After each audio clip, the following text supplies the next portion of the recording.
Last time we took a look at the CT70, at the very beginning of that video, I said it was performing the way I wanted it to, and I wanted to make it look the way I wanted it to. Well, at the end of that, the tables have turned. It now looks the part, but it doesn't run the part. Let's fix that. So, how's the CT70 currently running? Well, it's not. That's the problem. It's really hard to start, first of all. Kickback is absolutely atrocious, and when you finally do get it to start, it won't idle at all. You have to have some throttle input on it at all times. So, a few things to address here. Number one, I think the carburetor definitely needs to be cleaned out. There is probably a lot of residual rust and gunk and just disgusting things that was sitting in the gas tank. It's pretty obvious to see in the gas lines. Then, I think we should move into the engine to address the kickback and the hard start. But I want to start easy on this one, so let's break into the carburetor, get that all cleaned out, and take a look at the gas tank and flush it. I know what I'm doing. Well, besides this broken piece, which I do have a spare, so we'll replace that obviously. Take a look at that fuel line though. Nasty. No wonder this was running so badly. It needs a flush like yesterday. But we'll open this thing up, take a look at the float bowl, see how things are in there, and then flush absolutely everything with carb cleaner, let that dry out, and we will move on to the next bit, the gas tank. There's no way you're gonna see this on camera, so I won't even bother showing it, but this is the pilot jet and it is completely clogged. So no wonder it wouldn't idle. Slow going on this gas tank, but we'll get there. Yeah, you can't see down there very well, but even with a blurry camera, you can just tell how much rust is sitting at the bottom of that tank. I gotta flush this thing out a lot. God, I hate getting that thing out. Well, obviously I did a horrible job cleaning this the first time. There's still so much surface rust. It doesn't help that this tank is designed the way it is. It makes it really hard to get anywhere in there. So at this point, what I'm doing is spraying a little bit of brake clean or carb clean in there, and then using this, which is an extension with a Scotch-Brite pad zip tied to the very end of it, just enough that I can get in there, and just trying to kind of scrub anywhere that I can, and then I'll rinse this out with water to see exactly what I can get out of there and repeat the process. We're probably going to do this about, I don't know, 50 times. Now we're doing the rock tumbler technique. Got a bunch of bolts in here, and so we're just gonna take this around. Makes me feel like a bartender. I'm a terrible bartender. Plus, I don't think anyone's gonna want to drink what comes out of this. All right, now that we addressed the fueling as much as I possibly can, the carburetor's completely cleaned out, and I think I got the gas tank as clean as it's possibly gonna be, but we're letting that dry, and in the meantime, let's take a look at the engine to address the hard start and the kickback. And we'll start with the valves. So there's a couple of reasons why I want to check the valves for this. Number one, this is a fairly new engine. There's only about 200 miles or so on this thing, so who knows if it was done appropriately from the factory. Number two is that is a symptom of a hard start, is having valves that are too tight, and it just makes it that much more difficult to get the engine started. So let's check that, and doing the same procedure pretty much as a Honda Grom. So this engine is very similar to that in that we have the flywheel here and we have the cam gear here.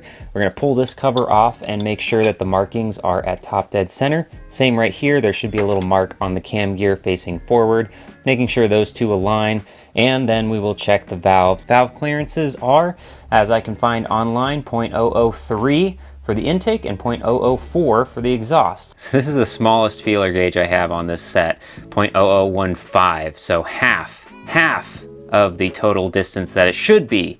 And even this will not fit in that gap. That is how tight these things are. Definitely gonna change that. Now we got the valves in spec, and I'm actually kind of happy that I saw that they were so tight, because having tight valves is such an obvious hard start issue. Now that I fixed that, this hard start should make it a little bit easier. However, now we have to look at the other portion of making this thing start easier, which is the kickback, so that my ankles don't absolutely just destroy themselves. So one of the things I want to try to adjust here is the timing of the spark by adjusting the pickup right here. The flywheel will rotate in this direction as the engine is running. As it starts to rotate, you can see this little magnet piece that's sticking out right here. That will brush past this pickup, and that brushing past will time it to actually set off the spark. A lot of people complain that the timing of this spark is way too far advanced, meaning that it sparks much sooner than you would normally expect in that kind of firing order just before top dead center.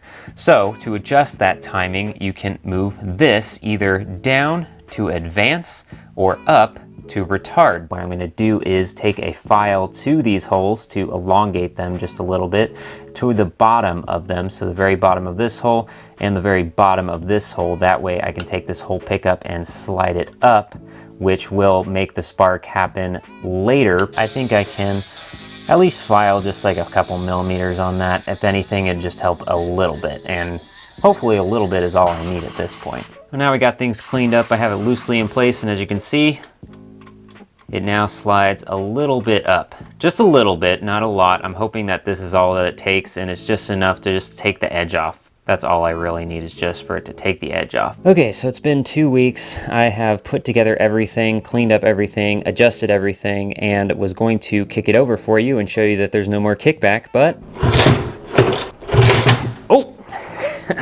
Ow! Kickback remains, and it's an inevitability at this point because I've adjusted as much as I possibly could, and I'm just gonna have to live with it. But as I was coming to grips with this inevitability, I did find a better visualization of the ideal kicking scenario, which I had read online and I thought I understood it, but I really didn't, clearly. But of course, this is much harder in practice because this is covered up, so it's much more of a feeling that you feel in the Kickstarter. So I will show you on both sides, and I'm just going to apply light pressure right until there, where it builds up. And I can tell already without looking, but yep, there's the marker right there for top dead center, which lines up right there. We're just getting to that buildup of compression. Ideally, at this point, we just need to get it a little bit further, and it's hard to actually like feel, but you just have to give it just the littlest bit, and then right there.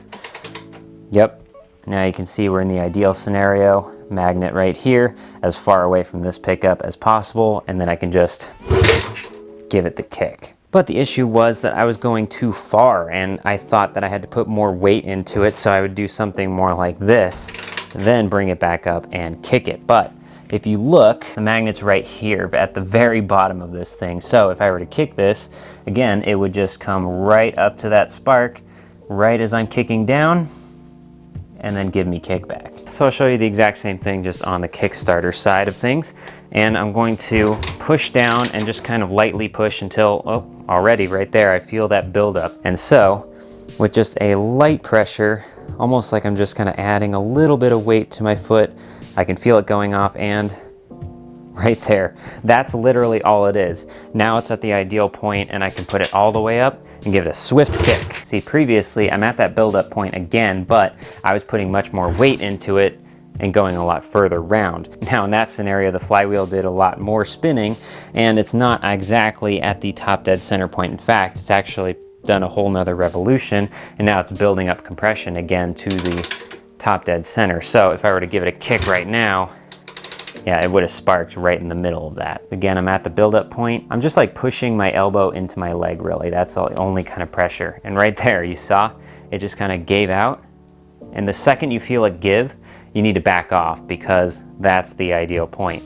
Now that pickup is in the ideal scenario, and I can kick it smoothly. Well, yet another week has gone by since filming what you're seeing right now. Thankfully, the ankle brace is gone, but I've had to do so much more to this CT70. This thing has had so many issues, and I think what happened is it's that case where there's so many issues that once you fix one of them, the other one kind of rears its head around, and then it's like a whole new issue. You have to chase it down, and that happened like 4 times. It wouldn't start after I was trying to put everything back together. So I pulled the carb off again, found that the pilot jet was clogged again. I guess there was some residual nastiness in there, so got that all cleaned out.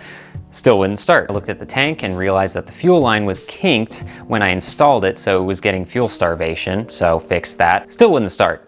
That's when I discovered that somehow in between all of this, the fuel petcock decided that it didn't want to be a fuel petcock anymore and clogged itself, so that was replaced. So now, finally, after replacing or cleaning absolutely everything from tank to intake, we finally have this.